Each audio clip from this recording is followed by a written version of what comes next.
Hey, Rudy, how was your week? My week is busy, Joe, believe it or not. I don't even know what's going on out there. I was too busy putting my garage together. Danny and his buddy decided to put a tackle bait business together in my garage. So that's what Really? and it's fun, actually. It really is. What's it called? What's the name of the It's bait called business? Fat Sack Tackle. And they put these lures together, these baits together to catch bass or bass fishermen. And they go to these tournaments. They meet all kinds of guys, so they're building their customer base as they fish. Isn't that awesome? Wow, that is awesome. Yeah, That's so it's cool. I fun. mean, It's thinking out of the box. He's going to summer school online, and he's going to doing this tackle business. So hey, I'll get the garage ready. I'll be the grunt, as you may say. But I'm learning a lot. so you're really stepping out. You're trying new things too. That's great. That's Well, you awesome. have to, don't you think? It's crazy. Now we have to wear a mask everywhere. It's Yeah, well, there's a cold lot of now in things that we're not Nevada, used to that we're having to do. right? Yeah, but there's nothing wrong with that. And I think that, you know, as more and more people face the reality of what's going on here with unemployment, they're forced to have to sort of step out of their comfort zones. And that's what I love about the guest that you suggested this week. Even though he's in a profession that, maybe not a lot of us can relate to, we're not actors, what he has to do in terms of um, rolling with the punches, improvisation, they call it, and being prepared and being collaborative and sort of reinventing at each role, all those are applicable. So it's great. His name's Joe Barbara. He's an accomplished actor. And until COVID-19 shut it down, Joe was starring in the first national tour of A Bronx Tale, the musical. It was written by Chaz Palminteri and directed by, of all people, Robert De Niro. He's certainly known for his long-running role on All My Children, and before that on NBC Daytime's Another World. He's also appeared on Broadway as Danny Zuko in the revival of Grease, and off Broadway in Tony and Tina's Wedding. So Rudy, let's welcome your friend Joe Barbara. So Joe, I know you and Rudy are already familiar with each other, and he may already know this, but I was really curious. What's your first recollection of wanting to become an actor? I mean, what sparked that passion in you? Very easy question. Um, Third grade, Catholic school, Christmas play. Sister Mary Navarre directed the play. And at one point, I was supposed to grab a piece of candy from a dish. And she was fantastic. I mean, God bless her. She's still alive and kicking today. I saw her last year when I was in Charlotte doing Bronx Tale. But the one thing she didn't do was take the cellophane wrap off of the candy dish. And this thing was like glued on with like Gorilla Glue. And I reached down to get the piece of candy, and I couldn't get the candy. The cellophane was still on it in the middle of the play. It had a line like I'm supposed to grab a piece of candy and throw one to a buddy. And I couldn't get the candy. So I struggled and I struggled and I struggled, and the whole play came to a screeching halt because I couldn't get the dish off.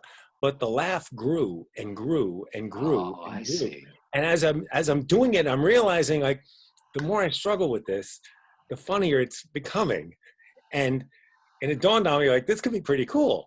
And it was that moment that kind of like awoken. I was sort of awakened to show business, I think. Well, you got to consider your first big break. I know what mine was, but and not only your first big break, but how did it affect your mindset? You got to look. Are you looking for that break, or does it just come to you, or what is it? Well, I think for me, I can only speak for myself. Everybody has a different story, I think, and that's the other thing. I get a lot of questions about, how do you break into the business? There's no answer to that. There's not one answer. There's as many people that have been successful in our business. There are that many different stories. I got cast in an off-Broadway play called Tony and Tina's Wedding, Oh and yeah, right. it's an audience interactive play. And you talk about big breaks, and it wasn't a big break in terms of the money I made. It was like I still had to get a job bouncing after the show because I couldn't. It wasn't enough to pay the rent.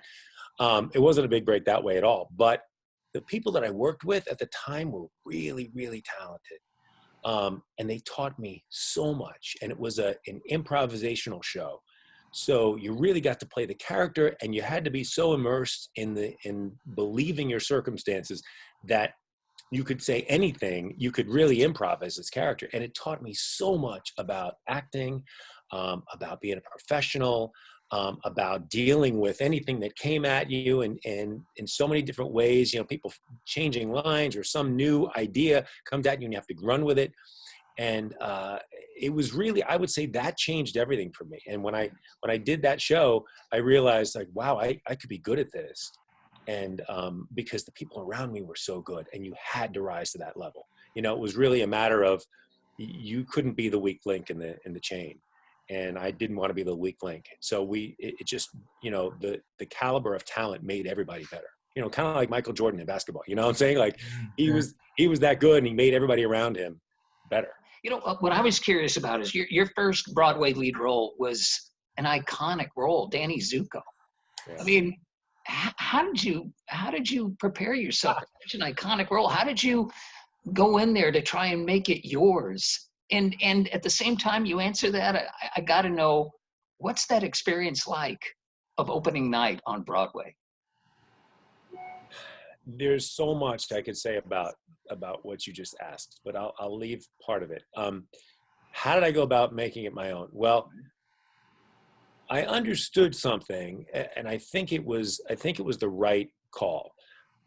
I can only be me. I can only do my version of Danny Zuko, and that's what I tried to do. However, being that it's so iconic, and being that, I mean, first of all, look, it was on Broadway for 8 years before, not before it was a movie, but the first time on Broadway, it was on Broadway for 8 years. So you had many people that have gone through there and played the role. But there were many Zuko's, but the one that everybody knows is obviously John Travolta. So from the movie. And so I made a conscious decision that I was going to do my version of Danny Zuko, which I was happy with, I was proud of, but I was going to take a moment and give them a little bit of Travolta. Because I knew that's what the audience wanted. Yeah. I knew they wanted to see a glimmer of that guy from the movie. So I gave them, it was a moment near the beginning of the show, which was funny, and it was fun for me to do anyway. And it wasn't an imitation. It was just a little bit of Travolta that I put in there on purpose, and you really got them on your side. You know what I'm saying? You get the audience on your side, and then you can do whatever you want. Wow. What, may I ask what it was? What you It was, I don't know, don't ask me to do it now. Oh, okay. I won't ask you to do that. No, you know what it was? It was the moment when he first sees Sandy. He doesn't think she's around, you know what I'm saying? And he's like, he gets all excited. And the way it was directed, when we did it, it was really over the top. It was like, oh, hi. It was like his voice got up really high and everything. And he got very excited. And then it was that,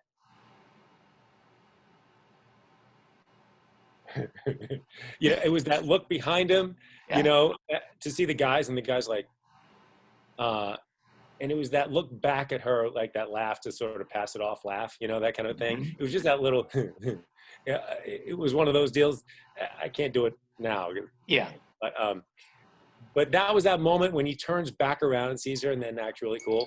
I took a little bit of that from Travolta, and I think from that point on, then I could just do me, and it sort of gave the audience, I knew they were all waiting for that, and it was not for that moment, but for a little Travolta, and so I think it satisfied a little bit of everything. What was that opening night like? Oh, it was not many of us will ever have that experience. You know what? Yeah, I'll tell you the scary. Well, scary as heck. I mean, it's obviously really scary, but exciting and scary. I mean, everybody was there. My parents were all there, and not that I was nervous around them. It was just exciting that they got to come to see their son in a Broadway show. It was like, we did it, because I always felt like they, without them, I wouldn't be anywhere. I mean, they laid the foundation for me to do what I want to do with my life. And so to have them there meant everything to me. There was I was doing Another World on NBC at the same time. So a lot of the cast and the crew from Another World all came to the show. So I had a tremendous amount of support. I remember walking out on stage, and I remember getting the entrance applause, which blew me away. But the scary part was when you were put into a Broadway show, especially if you're replacing somebody, which I was. I didn't originate that particular production of it. Mhm. You get 2 weeks of rehearsal. So you get 2 weeks of rehearsal with the dance captain, with a few other people, the stage manager. And then like near the end, you get a day, maybe a day with like the understudies. But you don't get to do the show with the people that actually do it until that day, the day you're going to open. So you open on a Tuesday night. Like Tuesday afternoon is the first time I did the show with the real cast. Wow. Everything else you're learning on your own. Oh, wow. So that's called your put-in rehearsal. And the put-in rehearsal for that day, for whatever reason, ran late, and we never finished. So there were things I did my opening Oh. night that I never got to rehearse with Wow. real people. And I'll tell you the scary part and the fun part about theater. Ask almost any actor, and I think who's done Broadway musicals. I think they'll all tell you that, I don't want to speak for everybody, but what you're doing on stage is the easy part. What you're doing on stage, once we're in the middle of the scene or once the scene starts, the lights come up, we know what we're doing. That wasn't the scary part. The scary part was what happens when the lights go out. What happens when you exit? Because the traffic in a Broadway musical, the backstage traffic is very precise. Mhm. And if the lights go out, now the scene's over, so you've done a great job. Which way do I go? Do I exit left? Do I exit right? Do I have to go around the back of the stage? Do I stay there and come right back on? Like it's all, there's just as much work that goes into what you do off stage as what you do on stage. Do I have to change? There was a moment when the lights went out my opening night and I had no idea if I was supposed to stay on stage or exit. And if I exited, was it left or right? And if it was left or right, what do I do once I get there? Do I go back on? Or, there was so many things I didn't know. And I took a shot and I ran off left. And thank God I did, because it was a quick change. I had like 7 seconds to change and run back on stage again. And if I hadn't, there would be no way it was going to work. So the backstage traffic is the scary part, I think. Well, you're dealing with a rejection. It's universal. We know that. But how'd you deal with rejection? I had to deal with it. I know you did too, so did Joe. This is why, Rudy, you and I are friends, I think, because we have very, very similar approaches to rejection. So here's the story. All right, are you ready? I'm ready. All right. So growing up, Happy Days, big fan, right? The Fonz. I always wanted to be Fonzie. Then I found out Grease was a musical, and I wanted to be I wanted to be a guy wearing a leather jacket, my hair slicked back, and singing 50 songs. I mean, that was like the dream. And I begged our high school director to do Grease, and he wouldn't do it. So I went to college. I studied TV and film production. I came back out. I went to New York, and I knocked around. I was a production assistant at Entertainment Tonight, and I finally got the gig on Tony and Tina's Wedding. And I'm auditioning for stuff. And every once in a while, there'd be a production of Grease in the middle of nowhere somewhere, and I'd get down to the last guy. For some reason, schedules didn't work out. I never got to do it. And I hear they're going to do it on Broadway. Now, I'm doing this little off-Broadway show. I don't think I'm necessarily like, going to walk in and get a Broadway, lead role. But there was a part in the back of my head that said, this is my time. I have to give this a shot. I have to try this. I was literally, Rudy, like, you being like the smaller guy who says, you're okay at football, but you're not going to play at Notre Dame. It was the same deal. It was me like, yeah, you're okay. You can sing and dance a little bit, but you're not going to be Danny Zuko on Broadway, And I was like, no, I have to do this. I have to do this because I'll never be able to live with myself if I don't. So I asked my agent at the time. My agent literally had an office about as big as a desk. I mean, that was the whole office. I said, you got to get me in to get an audition for Grease. She says, well, go down and take the envelope. At the time, they had envelopes full of headshots where you take it to the casting director. And usually they had like a courier take them down. She says, go down and take them yourself. This way you can see the casting director. Great. So I go down and I knock on the door. Actually, it was under construction. I went to the back door. It was a Friday afternoon. And I knocked, and a guy opens the door, and I said, Mr. So-and-so? And he says, yes. And I said, hi, my name is Joe Barbara, and I'm here to give you the submissions for Grease from such and such agency. And he says, thanks a lot. And he starts to close the door. I said, excuse me. I said, I'd like to get an audition as well. My picture's in the envelope. He's like, you're too old. And he starts to close the door. I'm like, and I was like 24. Yeah. Like, too old? I stopped the door from closing. How can I be too old? I'm only 24. He goes, no, we want 17-year-old kids or 18-year-old kids. He goes, you're too big and strong. No, you're not right for it. And he closes the door. And I was like, wait, that was too quick. Like that's just not going to be okay. Like that, you couldn't make that decision so quickly. That's the reason that I'm like too big or too old. Like, no, that's not a reason. Like if I stink, it's one thing, but I look right for this. How can you say that? So, and I'm standing there thinking, and the receptionist comes out. She goes, why don't you go to the open calls? The open calls, if they see you in person and they say you're not right for anything, they're not going to look at you in the open calls. And it's usually a flunky that goes to the open call. So I said, all right, I'll go to the open calls. So I go the next morning. I get up at 4 o'clock in the morning. I get on the subway from Brooklyn. I get back into the city. I stand online. I wait and I wait and I wait. And I get a number at 9 o'clock in the morning. They give me a number to come back at 3. I come back at 3. I sing Beauty School Dropout, my white tuxedo. It's not the casting director. It's like an assistant. And she sits the whole time like this. Yeah. And she says nothing. She says, thank you very much. And I leave. And that's it. And I'm like, that can't be it. That can't be it. So I found out Tommy Tune was producing the show. I'd met him a couple of years earlier through this other event. So I said, I'll find out Tommy's address. So I called another guy. I said, do you have Tommy Tune's address? He goes, I do. He gives me the address. I write him a letter. I say, remember me from so-and-so? I'm trying to get an audition, but nobody seems to want to see me, and I got to be on the show. And I drop it off at his doorman. And the doorman says, I'll make sure he gets it. And I wait, and like a month goes by and nothing. And then 2 months go by, and I get a phone call. And they said, they want you to come back and audition again for Grease. Great. So I go in, I do Beauty School Dropout again, which you're supposed to do. And long story short, nothing happens. So I put it out of my head. I was finally like, you know what? Now I've done everything I can possibly do. Every stone has been overturned, and I can sleep at night. And I know that I gave it my best shot. I really did. And I put it to rest. And I go to the gym every day, and right next to the gym was the theater where Grease was. And I'd look at that marquee, and I'd say, son of a gun, but all right, not meant to be. I end up getting on Another World on NBC, a soap opera. And my character started to take off. And they said, would you come do an interview? I did a bunch of interviews for Soap Opera Digest and magazines and all of that. And while I'm doing one of the interviews, lo and behold, in the restaurant with the editor of the magazine, Grease is on a TV screen. And I go, oh, that's a different song. They wrote a new song for the movie. And I start going into this whole thing about Grease. And the guy's like, did you ever audition for the Broadway show? I said, oh, please don't get me started with that. He says, no, really, did you? I said, he goes, you'd be perfect. I go, yeah, please. It's a lost cause. He says, why? So I tell him how many times I went in, how many times they kicked me out, how many times it didn't work, how many times I tried and I tried and I tried and nothing ever happened. He says, wow, that's a great story. It's a better story than the one we're writing. So, okay, forget about it. A week goes by. I'm in my dressing room at NBC. I get a phone call. We just talked to the producers of Grease. They want you to come in and audition for Danny Zuko. Oh my gosh. What?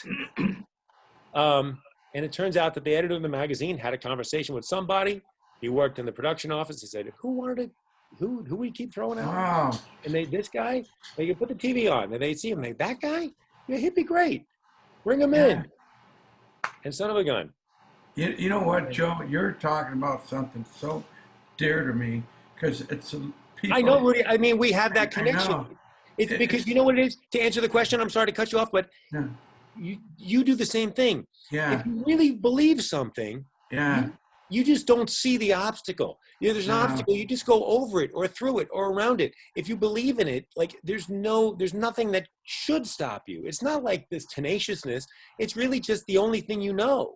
You know that I have to get to that place and it's right there and somebody's stopping me. Well, get out of the way. I got to go. No, I'm sorry. Or get out of, and you just continue to say, I'm going to arrive at that goal. Rejection was motivating you to keep moving. Yeah. And keep moving forward. And that's what it did for me because what you said, you believed. You saw the outcome. No one else saw it but you. And you kept plugging at it. And you never know who you're going to meet that the person going to help you get there. Right. That's unbelievable. And it starts, but Rudy, it starts with you have to really in your heart know and believe that it's the right thing. That's the key.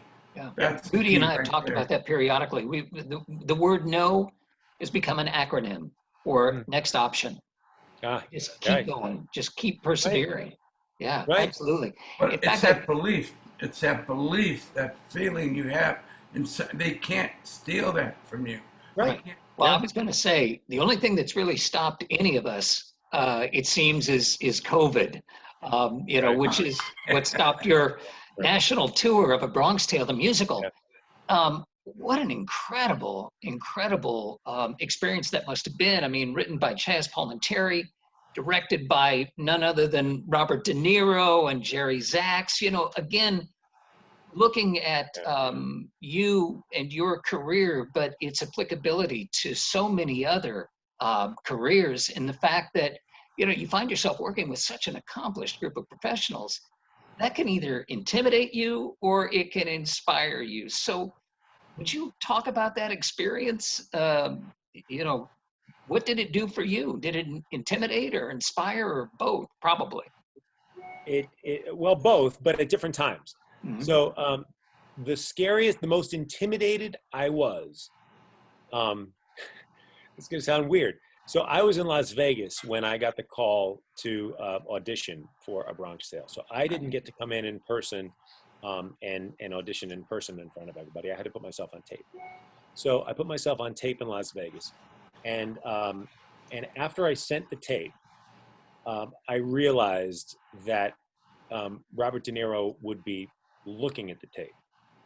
And to be honest with you, after it was when I was doing nothing, I'd already hit send. And as soon as I hit send and realized that De Niro was going to be seeing the tape and judging me, I had no control over it. I got totally scared. I got totally intimidated. I had no control over it. I already sent the tape. But thinking about him, like right now, he may be, because they said, like, we'll know in a couple hours, whether it's a yay or nay. And during those hours, I'm thinking, oh my God, is he looking at it right now? Is he looking at it right now? All of that went through my head. At that time, when I hadn't met I had met Chaz, but I hadn't met anybody else, Bob or Jerry. It's true. But once we got to rehearsals, totally inspiring. Not nervous at all. I could be honest with you and say, when they're around, well, Chaz is like the greatest guy you ever want to meet. Chaz has become a personal friend. I love him. He's the most loyal, the most honest, the most down-to-earth guy you will ever meet. He's a guy's guy. He's a pal. I thank God for the experience of it, not only for my professional life, but just having made a friend, a good friend. Bob and Jerry, Jerry's great to work with. Jerry's a lot of fun. And Bob is like quiet, but when he came up to me a couple of times with certain things that,